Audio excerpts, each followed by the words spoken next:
Hello, this is Smita Kumar, and you're watching Medicircle. We always have entrepreneurs running different exciting healthcare startups on this Medicircle healthcare startup series. Today, we also have a lovely lady called Vandana Nair.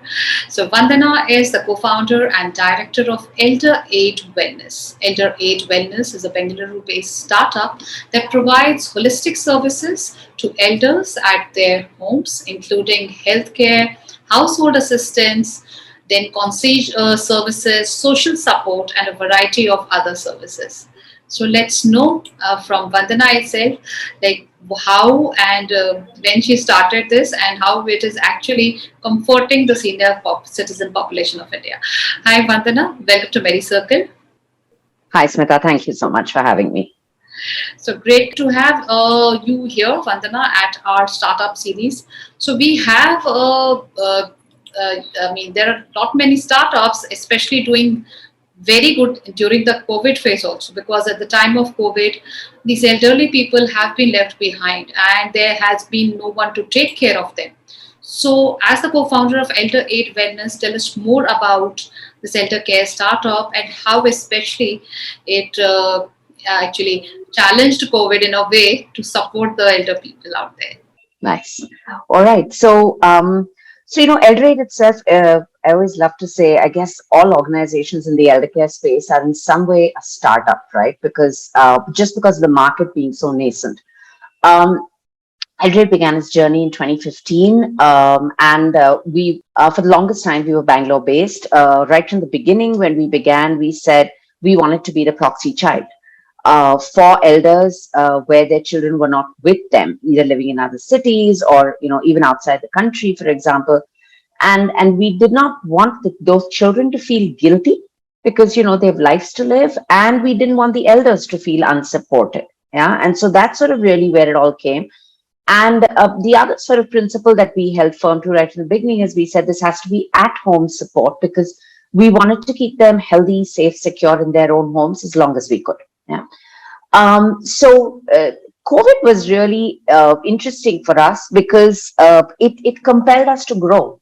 Right, we were just in Bangalore, and I think we're sort of chugging along over there, and then COVID happened, and in the first week of the pandemic, we got over 600 phone calls from across the globe. Oh, These were panicked children, panicked elders. Are you in Ajmer? My neighbor auntie's hearing aid ka battery chala gaya hai. Can you do something? I'm ready to be your partner in Ajmer or in Jaipur. I mean, it was insane. So in that first wave that happened to us, all of us at ElderAid and our families were care managers. We had police permits, and we were just running helter skelter across town, just delivering, essentials, medicines, whether they were our customers or not, didn't matter. They just needed the support, and we provided it. And I think that's really what triggered growth for us because we said there are elders all across India and who need this service. And how quickly can we reach them? So in that sense, COVID's actually the best thing that happened to us as a business. definitely. So as if we see the statistics, Vandana, of the elderly age population, so according to a report, the aging population is set to grow to about 330 million individuals by 2050. This means that there will be an increasing demand for more and more care and these resources. Elderly people around the world now prefer aging at home while remaining Mhm. active contributors to their communities. That is like the way developed countries have shown the way when their elderly people are getting aged, they generally are in their age old homes or something like that. But in India, our elderly people always want to be at home with their families. So new Absolutely. adjustments need to be made. There are a lot of things that changes because again we are getting more and more people working, sometimes due to online, people were there at home so that they can take care of their elderly people out there. But still Correct. it's a big task. It's a big task, especially for those who are not here in India supporting their grandparents, and in a way they are looking for such organizations who can help them and help their grandparents. So, with the rise in the need of age tech solutions, especially during the COVID-19 pandemic, as we just discussed, how has elder age, how has it helped, especially the elderly population of India? Well, so like I say, I mean, we offer holistic end-to-end services, which really means our service buckets span healthcare, concierge support, or errands and like a Man Friday or a Girl Friday support, and also wellness, right? So in the first wave of the pandemic, what we saw was there was obviously there was a huge scramble for essentials, groceries, provisions, medicines, right? The second wave of the pandemic was very different. The second wave actually was throwing up a lot more emotional and psychological issues. They'd been locked up for close to a year. They were going stir crazy. They were paranoid about, is this going to come get me? They were seeing peers sort of succumbing to it or at least contracting it. So there's a lot of fear, there's anxiety, there's depression. So we saw a lot of that got triggered in the second wave, and that really, so I like, again, if the first wave for us triggered growth, and we are now present in 8 cities and towns, mainly across South and West India. We are in Bangalore, Hyderabad, Chennai, Ahmedabad, Mumbai, Coimbatore, Mysore, and Palakkad, right? The second wave really threw in very sharp focus the urgent need for wellness support. Now, we're called ElderAid Wellness, right? Because we firmly believe that age is a number. We firmly believe our motto is live life fully. Yeah. Just because you can't move like you used to earlier doesn't mean you can't dance anymore. Yeah, you might dance a different dance. Yeah, and yeah, and so that's really when we began a whole lot of wellness initiatives. We began online events to engage elders in small groups, large groups, conducted antaksharis, did cultural shows for them, did cooking classes for them online, and reached out through sort of wellness counselors to just touch base with elders and to say, hey, we're here for you. And we've recently launched a new service called the Care Sathi, which is really typically a young person who's passionate about elder care, wants to make a little pocket money, and is excited about going and spending some time with elders. Play board games, watch a movie with them, read to them. Some of our elders have lost their vision. And what is And, this all experience? of, Are these young millennials very much open to being a old man's buddy? Great. yes, That, yes. I that think they are just so connected and so highly sensitized towards the needs of the elders. There's so many that we meet who are close to their grandparents, want to do more for this age group. It's lovely. that's really pleasing to know that they don't have their grandchildren around with them, they around them. They have these people who are supporting them in each way, Absolutely. loving them, caring them, just what they need exactly. Vandana, Absolutely. tell us that there are not many elder care startups today in this segment. Like Senior World is there, 60 plus India. I've got so many names like Papa, Devoted Health, Point Click Care. So, what is the USP of ElderAid Wellness? Yeah. Um, it's very heartening for us to see more organizations in our space, right? Because there just aren't enough of us. We Definitely. have a giant, a burgeoning elder population. I mean, like you rightly said, by 2050, one in every 5 Indians is going to be an elder, Yes. right? Is going to be a senior citizen. Um, and I think what really sort of, and it's, players in the elder care space span the gamut, right? Right from purely healthcare to real estate plays, to equipment, physiotherapy, pure online wellness events and activities, and so on. I think what makes us different is a couple of things. One is we are a one-stop shop. Anything that the elder needs, all they have to do is call their care manager and it'll get done. Yeah. Um, like a child would.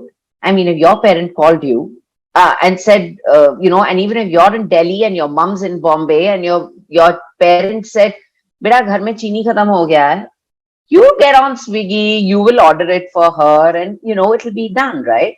So that seamless experience is something that we promise. And the second is really our channel of delivery, like I said, which is the care manager. Now, the care manager is the heartbeat of ElderAid.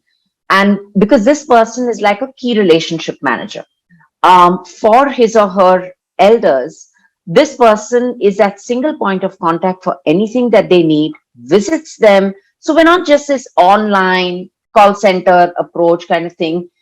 We're very intimate. It's a very proximal kind of service, because also elder care is all about trust, right? And trust comes when the elder and the children know that if something happens, you're there to help them.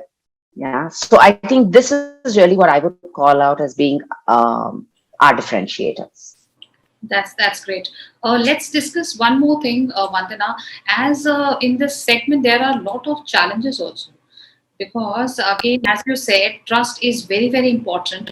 So like there are some challenges for these care providers, especially in the senior care industry. Like there are a lot of startups that they don't find good quality staff to maintain, and also because they also need to be having a good relationships. For that you need to retain your people for a long, so that Mhm. relationship can be built. Again, confusion is there between this home care versus home health care, medical versus non-medical. That's one thing, Yeah. because it's just not related to healthcare. There are so many other Correct. small things that also these elderly people are needing. Also, Correct. there are lot many other challenges. So, how have you, as a founder, dealt with them?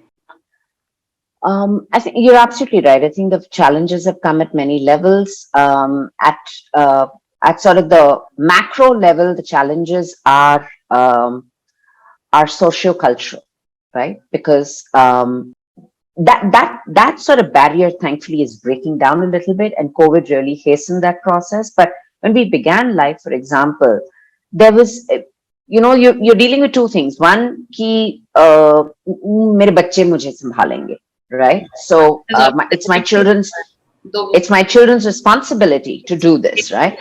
Um, but वो कई क्या बार ऐसा कहेंगे? नहीं हो पा रहा होता है, and that is Exactly. lot of I mean heartbreaking. Heartache and yeah, all of that stuff, right? And the second piece is because our audience today is primarily the urban elder, they're fiercely independent people. I love to tell this story. We have an auntie in Bangalore, and every quarter, once in 3 months, like clockwork, she'll call up my co-founder Santosh and say, "Beta, tum log ho na? Nahi, I still don't need you, but I'm one fall away from you."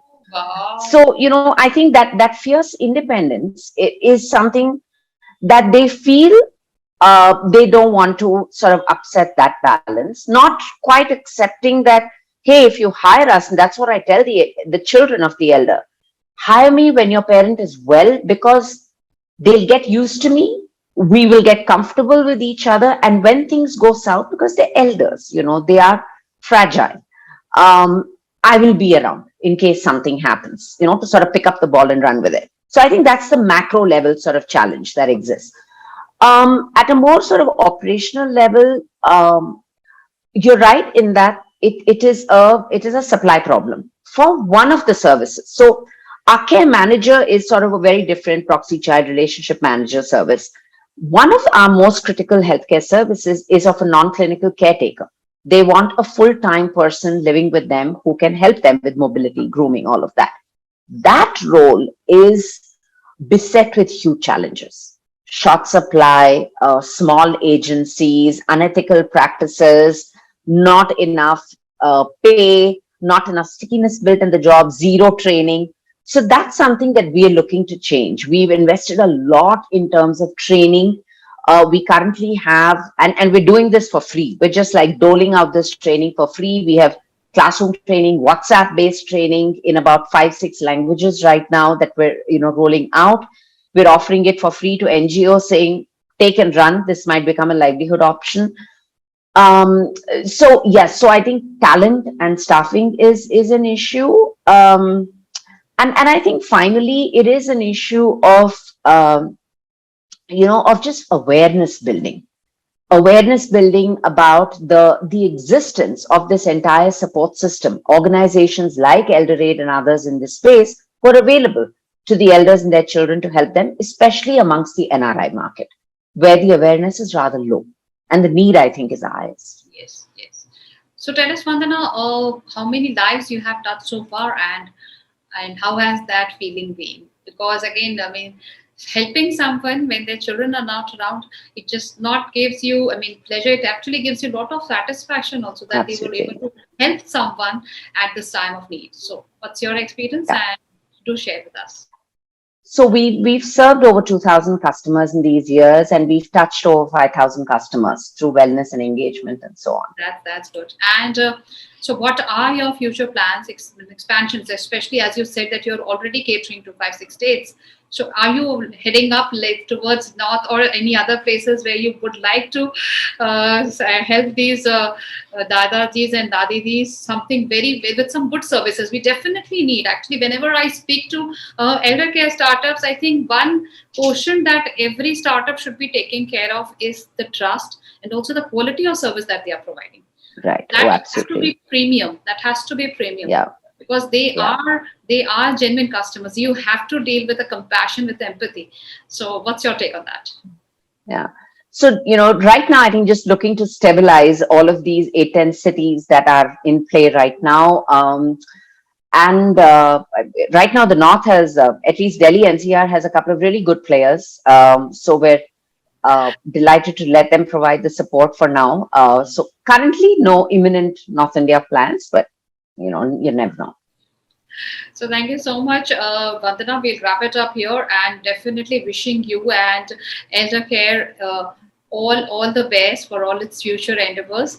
One just quick last thing I would like to know from you, as you are there in this segment for quite a long time. So you might have also seen, as you just mentioned, your customer who actually calls you up. So I have been seeing that the senior citizen out there, they are actually very confident sometimes when they are living their own. They want to be independent. They Mhm. want to be in their own homelands. They don't want to go to their, I mean, some new places. That is one thing. Correct. It's just some physical things, physical problems that they are not able to help and cater to, and that is why they need help. So definitely, as a startup, we all wish that we should be helping them because everybody has to age someday or the other day, and if we are building a good foundation, definitely we'll be having the blessings of them and also a good nation who actually supports their elderly population to the best. Yeah, absolutely. Absolutely. Thanks Vandana, for joining us. Have a great day. Bye bye. Thank you so much for having me. Thanks, Nita.